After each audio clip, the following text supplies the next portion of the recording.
స్వభావాన్ని బట్టి ఆ రాసులు మనం మార్పులు చేసుకుంటూ ఉంటే చిన్న చిన్న మార్పులు చేయటం వలన లైఫ్ ఎంత బ్యూటిఫుల్‌గా ఉంటుంది. వాళ్ళు ఎంత చక్కటి లైఫ్‌ని లీడ్ చేయగలరు అనేది వివిధ రాసుల వారికి వివరిస్తూ ఉన్నారు. ఇక కుంభరాశి వారికొచ్చాం.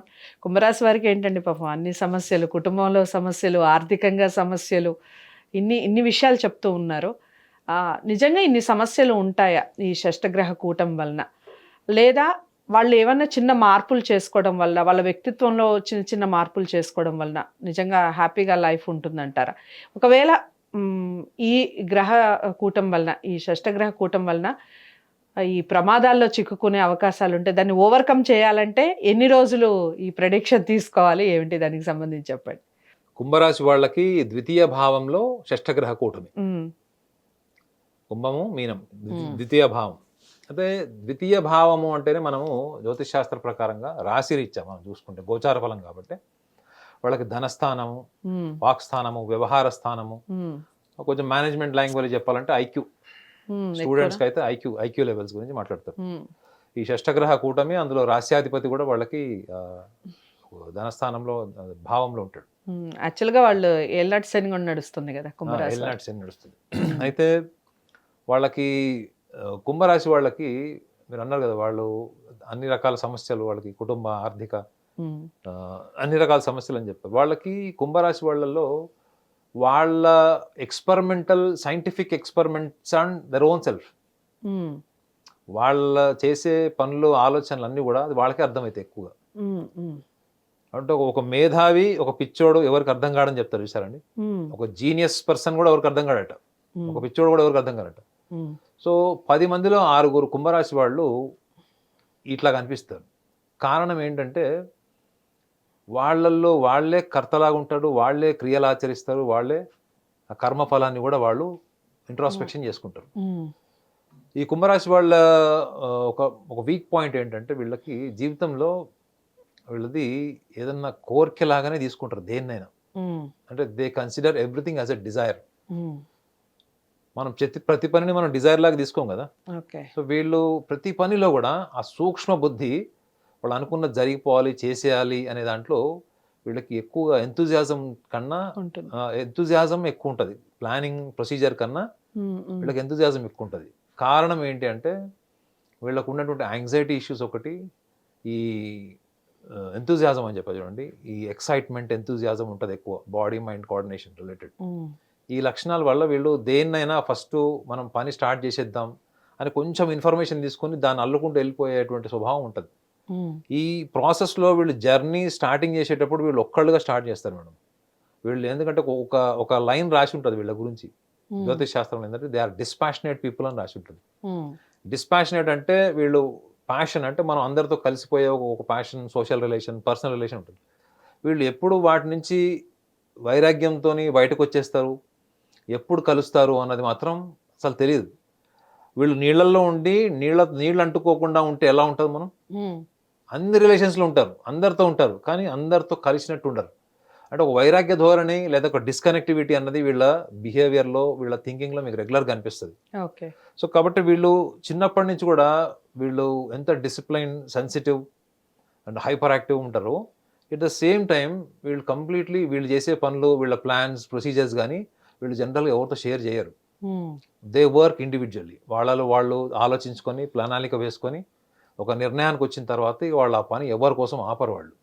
హ్మ్. అది ఆర్థిక విషయాలు గావచ్చు, ఎందుకంటే ఇప్పుడు ధనస్థానంలోనే ఉంది కాబట్టి అక్కడ. హ్మ్. ఆర్థిక విషయాలు గావచ్చు, కుటుంబపరమైన విషయాలు గావచ్చు. హ్మ్. కానీ వీళ్ళల్లో ఉన్నటువంటి ఇంట్రాస్పెక్టివ్ నేచర్ మిగతా ఏ సైన్‌లో గూడా అంత కనపడదు.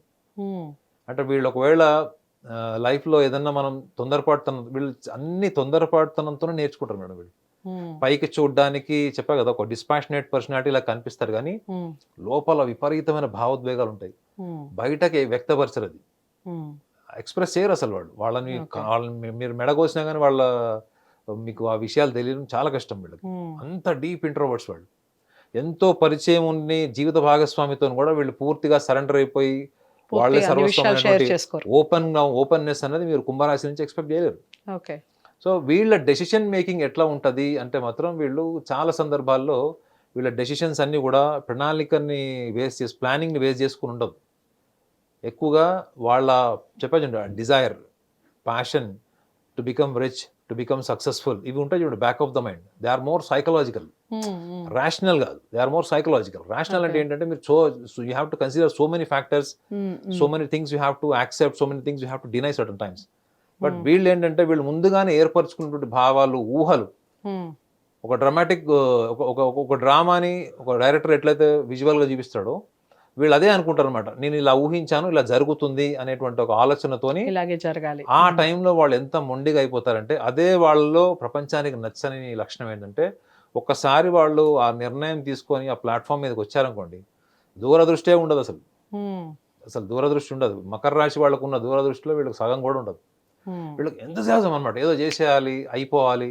రెండోది వీళ్ళకి ఒకసారి నిర్ణయం తీసుకునే వరకు వీళ్ళకి సహనం, వీళ్ళు టాలరెన్స్ ఉండదు వీళ్ళకి. ఎంత తొందరగా అయిపోతుందో అయిపోవాలి అంతే.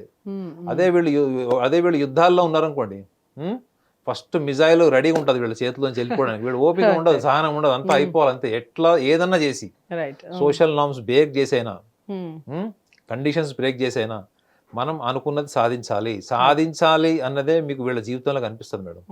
సాధించే క్రమంలో నువ్వు ఏం చేస్తున్నావు, ఏం ప్రణాళిక చేస్తున్నావు అన్నది మీకు ఎక్కువ క్లారిటీ ఉండదు. కానీ వీళ్ళు చేయడానికి ఎప్పుడు రెడీగా ఉంటారు అనమాట. ఒక ఆర్మీ సోల్జర్ దగ్గర అన్ని వెపన్స్ తో రెడీగా ఉంటాడు, కానీ అతని టార్గెట్ ఏంటి, గోల్ ఏంటి అన్న విషయంలో క్లారిటీ కన్నా ఎక్కువగా ఆ ఎంతూజియాజం ఎక్కువ ఉంటుంది.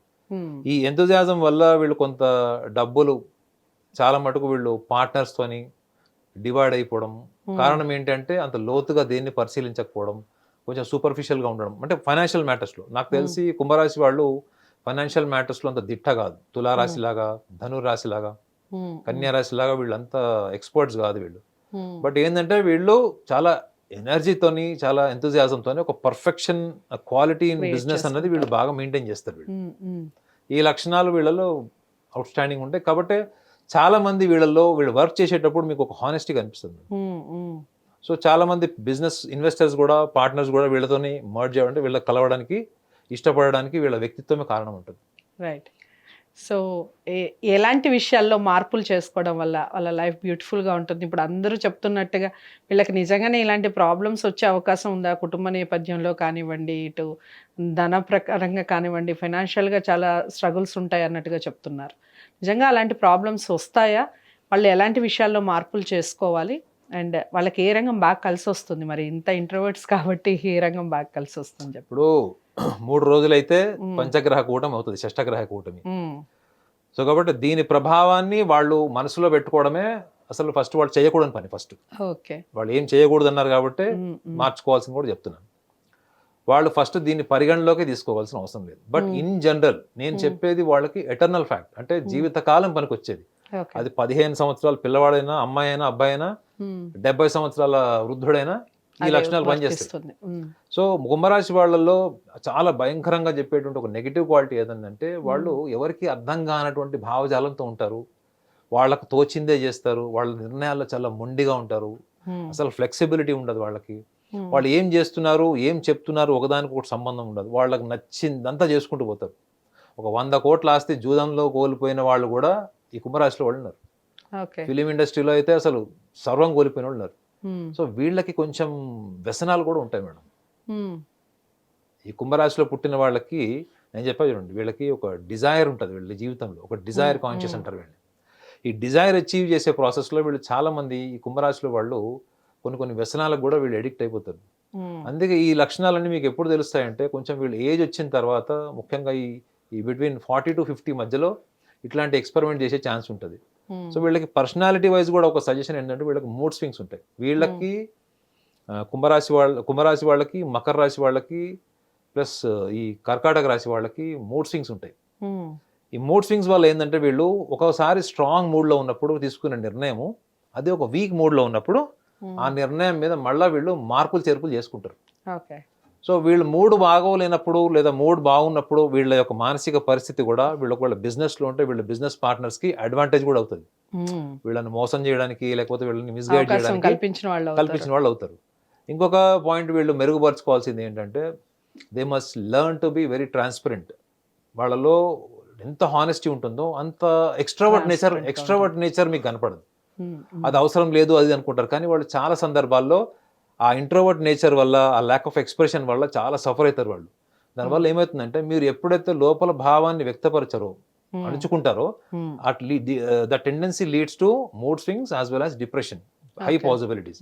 సో కుంభరాశి వాళ్ళు చాలా మటుకు ముఖ్యంగా 50 సంవత్సరాలు ఇప్పుడున్న జనరేషన్ వాళ్ళైతే ఇప్పుడు ఇంకా ఎర్లీగా చెప్పొచ్చు కానీ ఈ మూడ్ స్వింగ్స్, డిప్రెషన్ లక్షణాలు వాళ్ళకి డిఫాల్ట్ ఉంటాయి. ఓకే. సో వాళ్ళకి సూటబుల్ ప్రొఫెషన్స్ ఏదైనా అంటే నేను తప్పకుండా సైన్స్ అండ్ టెక్నాలజీకి వాళ్ళు సూపర్. ఎందుకంటే ఒక కుంభరాశి వాడిని మీరు గుర్తుపట్టాలంటే వాడు ఫస్ట్ ప్రశ్నిస్తాడు. ఇప్పుడు నేను పరిచయం అనుకోండి, నేను ఎందుకు నమ్మాలి, ఈ సబ్జెక్ట్ ఆథెంటిసిటీ ఏంటి, ఏ యూనివర్సిటీ ఇచ్చింది, నువ్వు ఎందుకు చేసావు, నీ రీసెర్చ్, ఇది ఫస్ట్ యాంటీ అంటే మీకు కోపం వచ్చేలాగా మాట్లాడతారు. మనం ఎప్పుడైతే మాట్లాడుతూ ఉంటామో డిస్కషన్లకి ఒక స్టేజ్ వచ్చిన తర్వాత వాళ్ళు కనెక్ట్ అవుతారు. రైట్. సో వీళ్ళు సైంటిఫిక్ పర్సెప్షన్ అన్నది వీళ్ళకి డిఫాల్ట్ ఉంటుంది. మోర్ దాన్ బిజినెస్ వీళ్ళు ఇన్నోవేటివ్ క్రియేటివ్ ఫీల్డ్లో ఉంటే బెస్ట్ వీళ్ళకి. సో కుంభరాశి వారు కూడా అంత కంగారు పడాల్సిన అవసరం ఏం లేదు. వీడియోలు చూసి చాలా మంది కంగారు పడుతూ ఉంటారు. కంగారు పడాల్సిన అవసరం ఏం లేదు. మీరు మార్పు చేసుకోవాల్సిన విషయాలు ఏంటి, కాస్త ట్రాన్స్పరెంట్గా ఉండటానికి ప్రయత్నించండి. ఖచ్చితంగా సక్సెస్ సాధిస్తారు. మీరు ఎలాంటి రంగాల్లో సక్సెస్ వస్తుంది అనేది కూడా చెప్పారు. ఫాలో అయ్యే ప్రయత్నం చేయండి. డౌట్స్ ఏమన్నా ఉంటే కామెంట్ బాక్స్లో తెలియచేయండి. నాగనాథ్ గారిని కలవాలి అనుకుంటే స్క్రీన్ మీద కనపడే నెంబర్కి కాల్ చేయండి. వీడియోని లైక్ చేసి షేర్ చేయండి. ఛానల్ని సబ్స్క్రైబ్ చేసుకోండి. తదుపరి రాశితో కలుద్దాం. నమస్తే.